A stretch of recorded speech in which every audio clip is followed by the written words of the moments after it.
মাধ্যমিক ক্লাস 10 ইতিহাস সাবজেক্টের পঞ্চম অধ্যায় বিকল্প চিন্তা থেকে একটি প্রশ্ন। রবীন্দ্রনাথ ঠাকুরের শান্তিনিকেতন ও বিশ্বভারতী ভাবনা কী ছিল এ সম্পর্কে সংক্ষিপ্ত আলোচনার পর এর 8 নম্বরের প্রশ্ন উত্তর অন স্ক্রিনে তুলে ধরবো এই ভিডিওর ভিতর দিয়ে।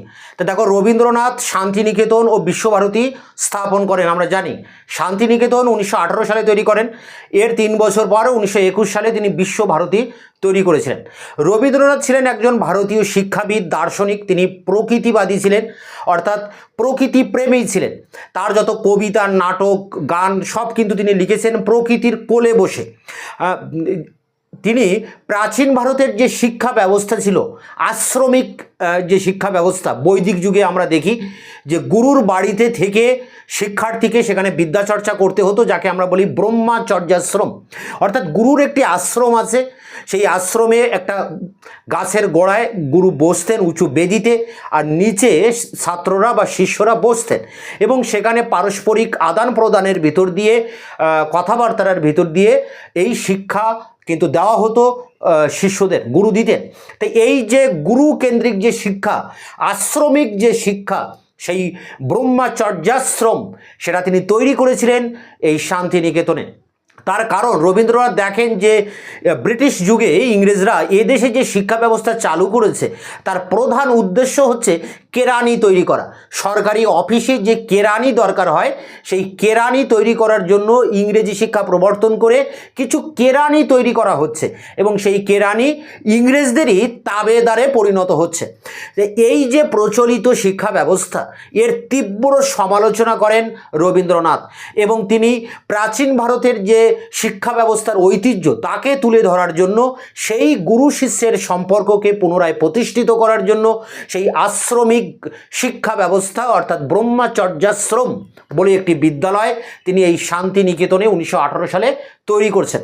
এক্ষেত্রে তিনি তার শিক্ষাদান পদ্ধতিতে এই গুরু শিষ্যের সম্পর্কের উপরে জোর দিয়েছিলেন এবং মানুষ, প্রকৃতি এবং শিক্ষা এই তিনটি বিষয়ের মধ্যে সম্পর্ক স্থাপন করতে চেয়েছিলেন। শিক্ষা, মানুষ এবং প্রকৃতি, এই তিনটির মধ্যে যে আত্মিক বন্ধন, সেই বন্ধন গড়ে তুলে এই শিক্ষা ব্যবস্থার প্রবর্তন করেন শান্তিনিকেতনে ব্রহ্মচর্যাশ্রমের ভিতর দিয়ে। এক্ষেত্রে তিনি এই শিক্ষা ব্যবস্থায়, এই শান্তিনিকেতনের শিক্ষা ব্যবস্থায় 3টি নীতি নিয়েছিলেন যে ছাত্রদের অবাধ স্বাধীনতা দিতে হবে, তারা অবাধ চলাফেরা করবে এবং তারা অবাধভাবে খেলাধুলা করবে। এই 3টি অবাধ নীতি তিনি প্রয়োগ করেন এবং সাংস্কৃতিক বিষয় পাঠ্যসূচির অন্তর্ভুক্ত করেন। নাচ, গান, কবিতা, অঙ্কন, নৃত্য এই সমস্ত সাংস্কৃতিক দিকগুলো উপরে বেশি জোর দেন এবং প্রকৃতির কোলে বসে এই শিক্ষাদানের ব্যবস্থা করেন। এছাড়া যে কারিগরি শিক্ষা, সেই কারিগরি শিক্ষাও তিনি কিন্তু এই শান্তিনিকেতনে প্রবর্তন করেছিলেন। তিনি সমষ্টি শিক্ষার ব্যবস্থা করেন, এছাড়া কারিগরি শিক্ষা দেওয়ারও ব্যবস্থা করেন। তো এই সমস্ত চিন্তাভাবনা থেকে তিনি শান্তিনিকেতন 1918 সালে স্থাপন করেন। এবার প্রশ্ন হচ্ছে যে তিনি বিশ্বভারতী কেন তৈরি করতে গেলেন? বিশ্বভারতী তৈরি করতে চেয়েছিলেন তিনি বিশ্বের প্রেক্ষাপটে ভারতকে তুলে ধরার জন্য। ভারতের যে সনাতন যে শিক্ষা ব্যবস্থা, গুরু শিষ্যের যে শিক্ষা ব্যবস্থা, আশ্রম কেন্দ্রিক যে শিক্ষা ব্যবস্থা, তাকে বিশ্বের দরবারে সেই শিক্ষা ব্যবস্থাকে তুলে ধরার জন্য, অর্থাৎ ভারতীয় ঐতিহ্যকে বিশ্বের দরবারে তুলে ধরার জন্য তিনি এই বিশ্বভারতী পরিকল্পনা করেন। রবীন্দ্রনাথ যখন নোবেল পুরস্কার পান তখন সারা বিশ্বের বিভিন্ন দেশে তিনি ঘুরে বেড়ান তার অতিথি হিসেবে এবং সেই বিশ্ব ভ্রমণের পর তিনি বিশ্বের কাছে নিজেকে তুলে ধরার জন্য এবং ভারতকে তুলে ধরার জন্য তিনি এই বিশ্বভারতীর পরিকল্পনা করেন।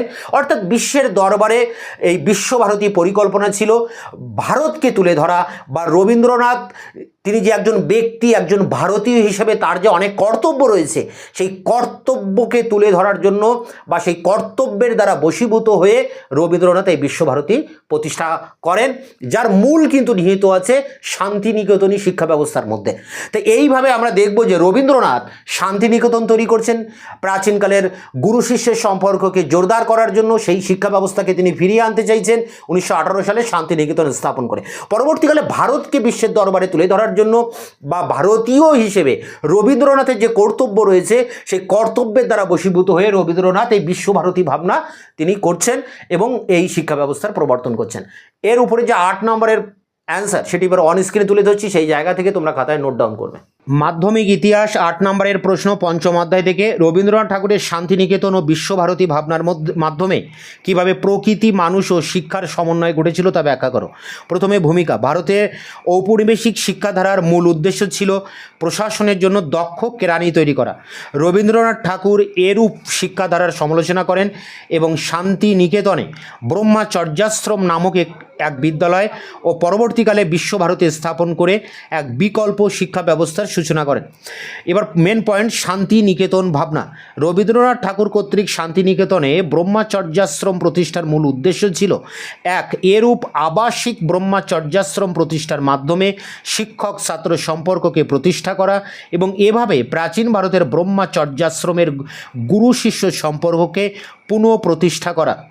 2, প্রকৃতি মানুষ ও শিক্ষার মধ্যে সম্পর্ক প্রতিষ্ঠা করে এক নতুন ধরনের শিক্ষা ব্যবস্থা প্রতিষ্ঠা করা। শিক্ষা ব্যবস্থা। রবীন্দ্রনাথ তার এই বিদ্যালয়ে শিক্ষার্থীদের শিক্ষণ সম্পর্কে কয়েকটি বিষয়ের উপর জোর দেন, যেমন 3 নীতি। রবীন্দ্রনাথ ঠাকুর তার এই নতুন ধরনের শিক্ষা ব্যবস্থায় 3টি নীতি প্রয়োগ করেন, যথা অবাধ স্বাধীনতা, অবাধ চলাফেরা ও খেলাধুলা। প্রকৃতির সঙ্গে যোগ রেখে মনের চর্চার উপর গুরুত্ব দেন। 2, সাংস্কৃতিক বিষয়। প্রকৃতি থেকে আনন্দের মাধ্যমে শিক্ষার পাশাপাশি এক উন্নত সাংস্কৃতিক বিষয়কে পাঠ্যক্রমে রাখা হয়। এগুলি হলো কলা, নৃত্য, নাটক, সঙ্গীত, অঙ্কন প্রভৃতি। এগুলি শেখানোর জন্য বিশেষজ্ঞদের নিয়োগ করা হয়। 3, কারিগরি শিক্ষা। রবীন্দ্রনাথ ঠাকুর তার এই বিদ্যালয়ে একই সঙ্গে ব্যক্তি ও সমষ্টির শিক্ষাদানের ব্যবস্থা করেন। এছাড়া কারিগরি শিক্ষার ব্যবস্থাও করা হয়।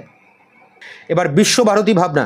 রবীন্দ্রনাথ ঠাকুর বিশ্বভারতী প্রতিষ্ঠার প্রেক্ষাপটে যে সমস্ত আদর্শ দ্বারা উদ্বুদ্ধ হয়েছিলেন সেগুলি হলো 1, ভারতীয় আদর্শকে তুলে ধরা। শান্তিনিকেতনকে কেন্দ্র করে ভারতের আদর্শ ও বাণী বিশ্বে তুলে ধরার লক্ষ্যেই তিনি বিশ্বভারতী প্রতিষ্ঠায় সচেষ্ট হন। 2, নিজের কর্তব্য সম্পাদন। রবীন্দ্রনাথ বাঙালি সাহিত্যিক রূপে বিশ্ববাসীকে যেমন সাহিত্য উপহার দেন, তেমনি তিনি ভারতবাসীর হয়ে বিশ্বকে কিছু প্রদান করতে চেয়েছিলেন। এই উদ্দেশ্যেই তিনি একজন ভারতীয় রূপে নিজের কর্তব্য সম্পাদনের জন্য বিশ্বভারতীর প্রতিষ্ঠা করেন। প্রতিষ্ঠা। 1918 খ্রিস্টাব্দে 23শে ডিসেম্বর শান্তিনিকেতনে বিশ্বভারতী প্রতিষ্ঠিত হয়। 8ই পৌষ 1325 বঙ্গাব্দ। এর 3 বছর পর পৌষ উৎসবে বিশ্বভারতী উদ্ঘাটিত হয়। বিশ্বভারতী সম্পর্কে রবীন্দ্রনাথের চিন্তাভাবনা 3টি স্তর ছিল, যথা 1, ভারত সংস্কৃতি। ভারতের সমগ্র রূপ উপলব্ধি করতে ভারতের নানা সংস্কৃতি, বৈদিক, বৌদ্ধ, জৈন ও মুসলমানকে তুলে ধরা। 2, বিদ্যা উৎপাদন। তার ভাবনায় প্রকাশিত হয় যে বিশ্বভারতীর মূল কাজ হবে বিদ্যার উৎপাদন, বিদ্যা বিতরণ হবে গৌণ কাজ। এই উদ্দেশ্যে বিশ্বের মনীষীদের আহ্বান করে বিশ্বভারতীতে তাদের আনার কাজ শুরু হয়। শেষ পয়েন্ট, উৎপাদন শিক্ষা। উপরোক্ত আলোচনায় থেকে দেখা যায় যে রবীন্দ্রনাথ ঠাকুর প্রচলিত শ্রেণীকক্ষের 4 দেওয়ালের পরিবর্তে প্রকৃতি মানুষ ও শিক্ষার মধ্যে সমন্বয় সাধন করতে সচেষ্ট হন। তবে এই শিক্ষা আনন্দ পাঠ হলেও ঔপনিবেশিক কাঠামোর তা কার্যকরী শিক্ষা ছিল না। তা এই ছিল রবীন্দ্রনাথের বিশ্বভারতী শান্তিনিকেতন ভাবনায় কীভাবে প্রকৃতি মানুষ ও শিক্ষার সমন্বয় ঘটেছিল তার উপরে 8 নম্বরের প্রশ্ন উত্তর। এটি সংগ্রহ করে পরীক্ষার প্রস্তুতি নাও। দেখা হচ্ছে অন্য ভিডিওতে।